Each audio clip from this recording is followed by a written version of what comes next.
Pwede may saguran niya agi sa kasi. Ay, ni Juan. Sagot ni Kylie. Ay, Kylie. Ay, oo. At dapat may sansa. Diyan na ni Joan niya. Ay, ni Juan. Ganala. Kalma na taninin. Nagay ko ganila. Nasa day awan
video ni Katkatan.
Sila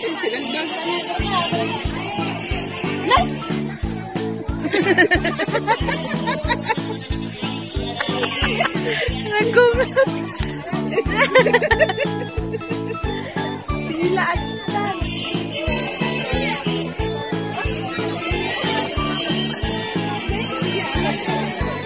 Nay? Amo ni ata plug mo para pare. Nay? Ano?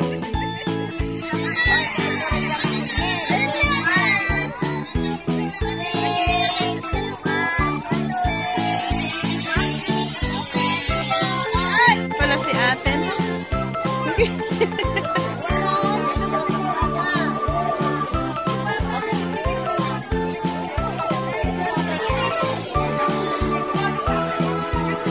Dapat di may saguray ni Ate sa Kylie. Ay, Nicole! Sabot mo yung Kylie. Ay, oo. At dapat may sansa. Diyan na ni Joanne niya. Ay, Nicole.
Ito yun.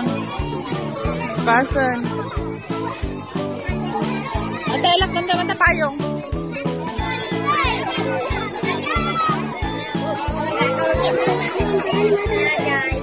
Tara na. Kera, oh. Yung may kadamdama di kanin mo. Yung may kadamdama. Kanin.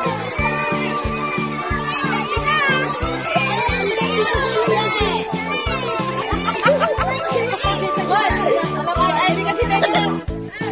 Yung tayo. Okay, yung ano, siyempre. Etong video na to ay mga ganap-ganap after ng Yuno parade nila. So, andito na rin ang video na to sa playground na to. So, ayan. Ganito lang ang mga ganap ng mga bata after school. Ay andito sila sa park, naglalaro sa my playground. So, ayan guys. Ang sarap lang pagmasdan. Pag bata pa, walang masyadong iniisip, kundi pumunta lang sa school, maglaro. Ayan. Ang sarap balikan talaga ang pagiging bata. So, ayan. Kaya, habang mga bata pa ang mga anak natin, hayaan natin silang mag-enjoy sa kanilang mga kabataan. Mga childhood memories. Ayan. Yan ang pinaka-importante sa buhay ng isang tao. Kasi, ang mga childhood memories, dyan sila namomold. Pag nag-e-enjoy ka sa kabataan mo, ayan, enjoy life lang ang mga bata. Ayan. Habang mga bata pa sila, hayaan natin sila. Kumbaga, nakasuporta lang tayo sa kanila, nakaalalay. Basta hindi nila ikapahamak ang mga wants nila sa paglalaro. And basta kaya natin ibigay sa kanila, why not, diba? Kasi ang pagkabata ay once in a lifetime lang, kaya dapat mag-enjoy sila. Kasi once na nag-grow up na sila, ibang dimension na naman ang tatahakin nila. Kaya ang pagkabata talaga ang pinaka-importante sa buhay ng isang tao. Ang mga bata na to ay mixed age sila. Ayan. Kung nakikita ninyo, may mga magulang silang nakaalalay kasi may mga toddler pa dyan na nahalo. Ayan.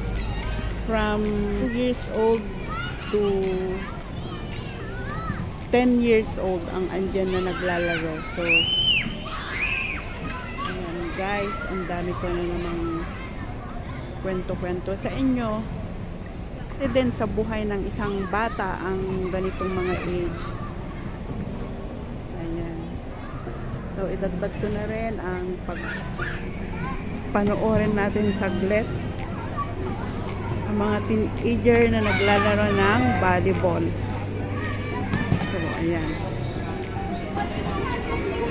Ang playground na to ay malawak din. So, ayan. Panoorin natin ang mga naglalaro ng volleyball. So, ayan.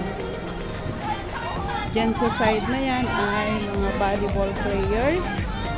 And doon naman sa side na doon ay mga basketball players.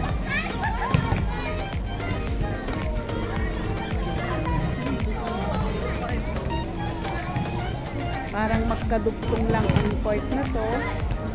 Doon banda doon is basketball court and dito naman is volleyball court. So, ayan.